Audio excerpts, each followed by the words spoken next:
আসসালামু আলাইকুম ওয়া রাহমাতুল্লাহ। আব্দুল্লাহ ইবনে আব্বাস রাদিয়াল্লাহু একজন বিখ্যাত সাহাবী ও ইসলামের গুরুত্বপূর্ণ আলেম ছিলেন। সৌদি আরবের তায়েফ শহরে আব্দুল্লাহ ইবনে আব্বাস রাদিয়াল্লাহু এর স্মৃতি বিজড়িত অনেক স্থান রয়েছে। আব্দুল্লাহ ইবনে আব্বাস রাদিয়াল্লাহু ইসলামের ইতিহাসের একজন গুরুত্বপূর্ণ সাহাবী ও বিশিষ্ট তাফসীর বিশারদ, যাকে রুইস উল মুফাসসিরিন বা সাইদুল মুফাসসিরিন প্রধান ব্যাখ্যাকারী হিসেবে উল্লেখ করা হয়।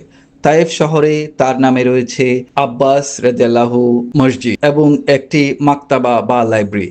তিনি প্রিয় নবীজির চাচাতো ভাই ছিলেন এবং সাহাবী ছিলেন। তার সবচেয়ে প্রিয় সাহাবীদের একজন ছিলেন। তিনি ইসলামের বিভিন্ন বিষয়ে বিশেষজ্ঞতা অর্জন করেছিলেন। কোরআন ও হাদিসের বিশ্লেষণে তার জ্ঞান ছিল জগৎ বিখ্যাত।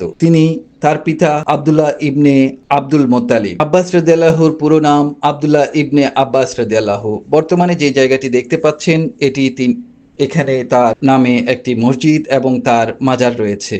মসজিদটি অত্যন্ত সুন্দর এবং মাজারটিও সুন্দর, যদিও মাজারটিতে যাওয়ার সুযোগ হয় না। তিনি ইসলামের বিধান, কোরআনের অর্থের উপর নিবিড় গবেষণা চালিয়েছিলেন। তফসির কিতাবগুলো আজও উচ্চ মর্যাদায়। অগণিত মুসলিম তার শিক্ষা ও দানের জন্য তাকে শ্রদ্ধা ও সম্মান করে থাকেন।